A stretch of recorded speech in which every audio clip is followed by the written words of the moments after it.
Herkese selamlar kıymetli dostlar. Umarım iyisinizdir, güzel bir gün geçirmişsinizdir. Biliyorsunuz ki Türkiye Gürcistan'ı deplasmanda 3-2 yendi. Çok rahat geçirdiğimiz bir maç. Son dakikalarında yeniden böyle bizi karamsarlığa sürükledi. Acaba dedirtti. Son dakikalarını rahat yaşatmadı ama sonuç olarak Türkiye 3-2 kazandı ve 3 puanı hanesine yazdırdı. Önemli bir galibiyet aldı milli takımımız. Zaten biliyorsunuz ki benim de bu kanalı açmamdaki amaç aslında milli takım oyuncularının Avrupa'daki haberleri, Avrupa'daki onlar hakkında çıkan gelişmeler.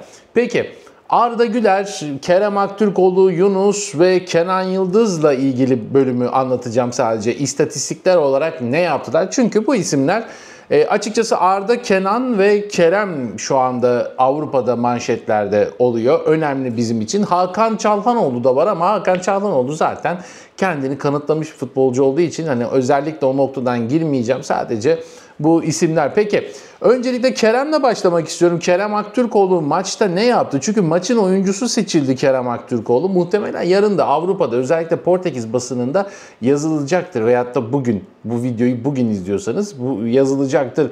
Kerem Aktürkoğlu maçın oyuncusu seçilirken 2'de 2 isabetli şutla da %100'lük bir isabet yakalamış. Böyle enteresan bir istatistiği var. 0.50 gol beklentisi. 3 ceza sahası içinde topla buluşma, 2 çalım denemesi, kaçırdığı gol pozisyonunda 1 olarak yazılmış. 3 faul almış ve isabetli şut beklentisi yani Kerem'in çektiği şutlardaki isabet oranı 1.68. Yani çektiği şutlar kesin isabetli, her iki şutundan biri %90 isabetli bir istatistik yakalamış. Tabii ki 25 kere topla buluştu. Kerem ileri uçta oynadığı için topla fazla buluşamadı orta saha oyuncuları kadar. Ve 13 pas yaptı maç boyunca. 13 pasın 10'u isabetliydi. %77'lik bir pas isabet oranıyla oynadı. Defansif olarak da şöyle sadece bir veri verebilirim. O konuda da herhangi bir takım istatistiğine girmiş değil ama vereyim. 8 ikili mücadeleye giriyor ve bu ikili mücadeleden 3'ünü kazandı. Kerem Aktürkoğlu. Tabii şimdi boyunca, bu milli ara boyunca bu transfer süreçleriyle beraber Yunus Akgün'le aralarında bir problem olduğu söyleniyordu ama maçın ondan sonraki en iyi ismi istatistikler olarak Yunus Akgün oldu. Yunus Akgün de gayet iyi bir performans sergiledi ve gol sevincinde de biz anladık ki Yunus'la Kerem arasındaki bütün bu kavga görüntüsünün nedeni aslında bu oyuncular değil. Bu oyunculara yapmaları gereken iletişimciler, medyacıları vesaire vesaire onların yönetici kadrosu diyebilirim. Onlara bunları yaptırıyor, o fotoğrafları paylaştırıyor. Ondan sonra da sosyal medyada 2 sene önce çekilmiş bir görüntüyü yeniymiş gibi servis ederek milli takımı birileri sabote etmeye çalışıyor. Bakın. Herhangi bir takım söylemiyorum. Bu kimlerin yaptığını bilmiyorum ama Yunus Akgün'ün Kerem Aktürkoğlu'nu sözde ittiği, aslında o zamanlar aynı takımdalardı ve araları da şu anda bozuk ya, o zamanlar iyiydi ya, işte aslında şu anda da bozuk olmadığını gördük. Aynı şekilde o dönem eski bir videoyu servis ederek nasıl Yunus'ta o Photoshop'la arkada kelimesi sildilerse böyle bir sabotaj süreci oldu milli takımda. Bunlara rağmen çocuklar kenetlenmiş.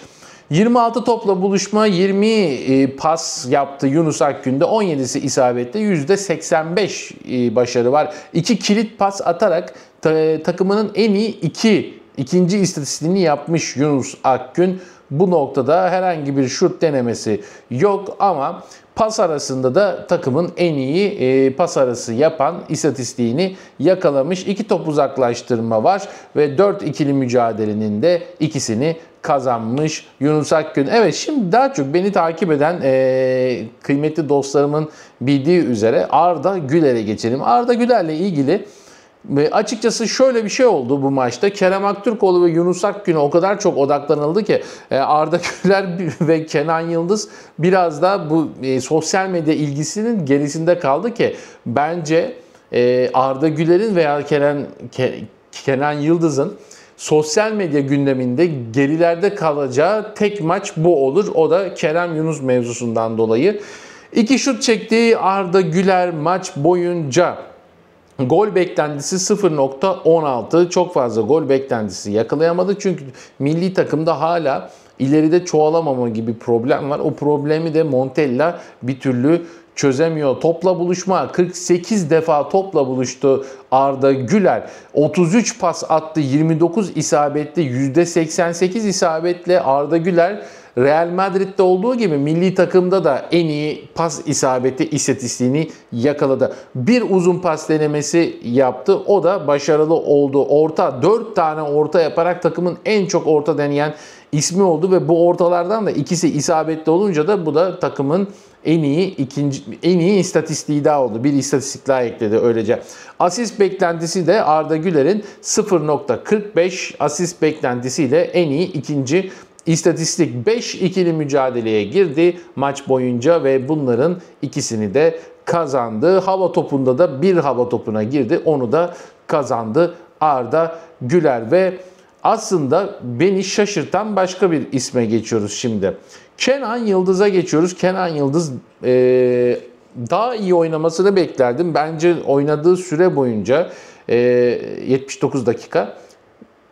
Belki 5 dakika veya 6 dakika Kenan Yıldız'ı gerçekten iyi bir halde gördük. Onun dışında etkisiz kaldı diyebilirim. 5 kere çalıma girdi Kenan Yıldız. Bunların ikisini başarılı sağladı.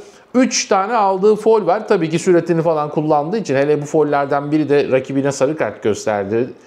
Bu konuda da en iyi ikinci istatistiği yapmış durumda. Kenan bir şut denemesi, o da başarısız oldu. Şut out'a çıktı. O yüzden bir de 0. 31 kez topla buluşan Kenan Yıldız maç boyunca 10 pas attı. Bu 10 pasın da 8'i isabetli. Bu noktada da %80'lik bir şey var. Pas isabeti oranı var Kenan Yıldız'ın. Orta veya uzun pas yapmadı, uzaklaştırdığı bir top var. Ceza sahasından defansif olarak yardım etti. 2 defa top kapma başarısı gösterdi. 14 ikili mücadeleye girdi. İşte burada aslında Kenan Yıldız'ı biraz diğerlerinden, diğer takım arkadaşlarından ayıran özelliği ortaya çıkıyor. Fizik gücü. Bu 14 ikili mücadelenin 9'unu kazanıyor Kenan Yıldız. Bu konuda da en iyi ikinci istatistiği elde ediyor. Fakat 2 tane de foul yaparak yine takımının en çok foul yapan ikinci ismi oluyor. Genel olarak milli takımın oyununu beğensem de beğenmediğim noktalardan özellikle top bizim ayağımızdayken topu çok iyi çevirebiliyoruz. Çok fazla hata yapmıyoruz. Eren Elmalı için ayrı bir pencere açmak lazım. Eren Elmalı çok sürpriz koşular yaptı. Gerçekten şaşırttı beni. Ben yani Galatasaray'da oynadığından çok daha iyi bir oyun çıkardığını düşünüyorum Eren'in. Hakan'ın yine birazcık milli takımda Inter'de yaptıklarını yapamadığını görüyoruz. Bu da Montella'nın problemi, biliyorsunuz ki zaman zaman bunu çözüyor, zaman zaman çözemiyor. Ama Kenan'ın genel olarak Juventus'ta yaptığı hiçbir şeyi yapamadığını gördük. Bu konuda da bence Montella eleştirilmeli. Barış Alper Yılmaz'ın kafası Suudi Arabistan'dan dönememiş, hala orada, Gürcistan'da değil. Onu da gördük. Daha o hareket kabul edilemez bir hareketti. Daha oyuna girer girmez. Onun dışında da söyleyebileceğim bir şey yok. Yurt dışında yabancı basından haberler geldikçe de ben burada o haberleri aktarmaya devam edeceğim. Bu konu hakkında siz ne düşünüyorsunuz? Yorumlarda yazarsanız, videoyu beğenip abone değilseniz zaten söylemeye gerek yok. Abone olun çünkü canlı yayınlarımız başlıyor. Çok da eğleneceğiz. Kendinize iyi bakın kıymetli dostlar. Bir sonraki videoda görüşmek üzere. Sağlıcakla.